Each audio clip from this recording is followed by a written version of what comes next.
Instagram and Facebook are struggling right now to keep the interest of users 25 and under in Generation Z.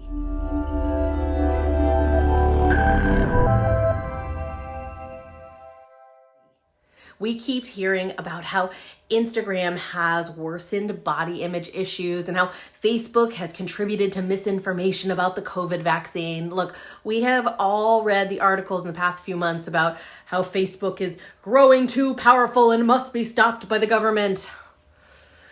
But is that really the root of the problem? Maybe we need to be looking at this in a different way.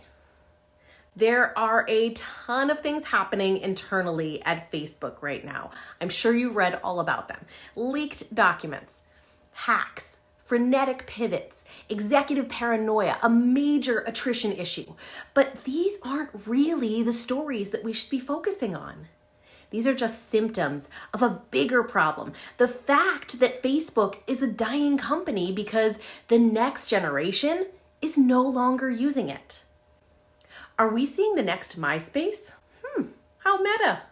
And is it just Facebook or is it Instagram too? Because of the acquisition of Instagram, that was supposed to save Facebook. According to the New York Times, Instagram is really concerned about teenagers spending less and less time on their app.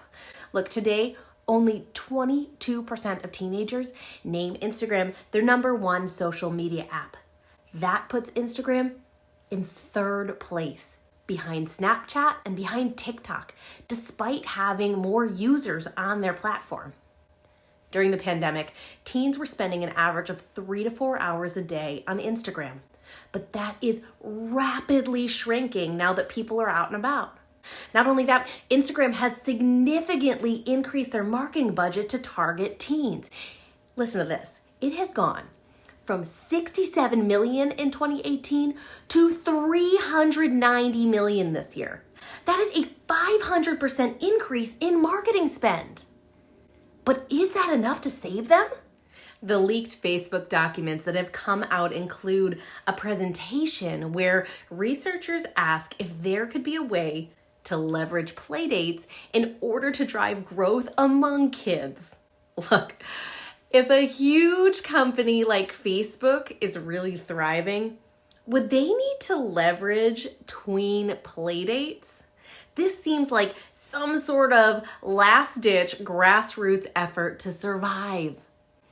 Internal Facebook researchers predict that daily use among teens will decline by 45% over the next 2 years. In our research, we've continually seen that Facebook is considered a platform for old people like parents.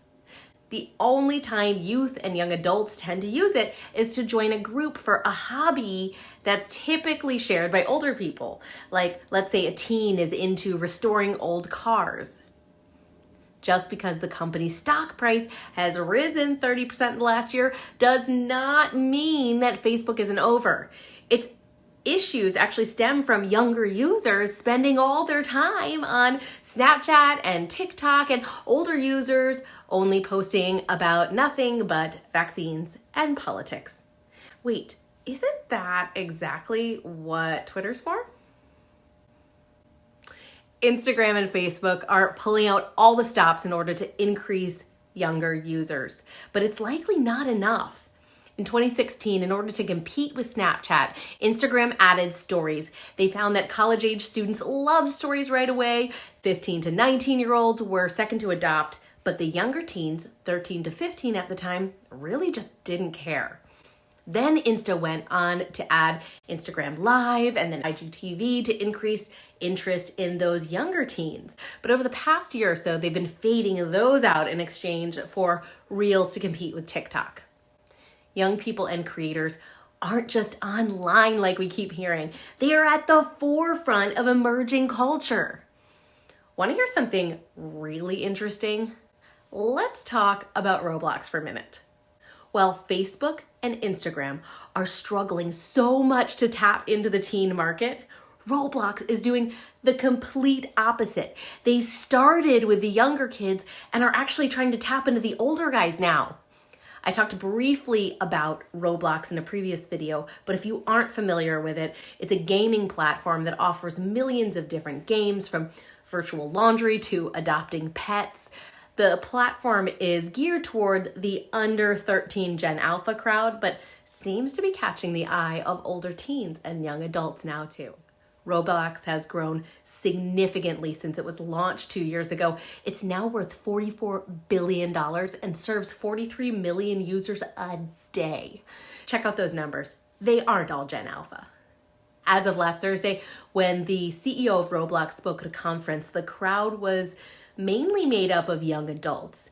In the past, that crowd would have been mostly made up of children. And this month, Roblox announced that for the very first time, more than half of its users were older than 13. Over the past year, Roblox has systematically and strategically presented new features in order to attract older gamers, lifelike avatars and voice chatting features, for example. They've even given developers options to categorize and even restrict games to users 13 and under, and then to users 17 and older. But with attracting older users, we have to talk about privacy and safety for the younger base. To date, the CEO of Roblox has banned romance and political discussions and has told all terrorist and extremist groups not to recruit or fundraise on the app. Good thinking, Dave. They also have a parental control feature that they claim children are unable to turn off. For restricted games, also, users have to upload a government-issued ID along with a selfie. It's so interesting to me that while Facebook and Instagram are fighting so hard to get those younger users, they're ignoring the older ones that made all of this possible for them, leaving that market wide open for other companies like Roblox to say, hey, we actually appreciate you guys. Come and join us.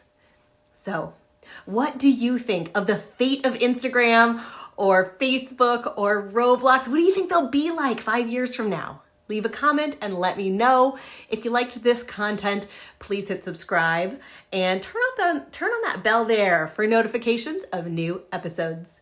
See you next time, marketers.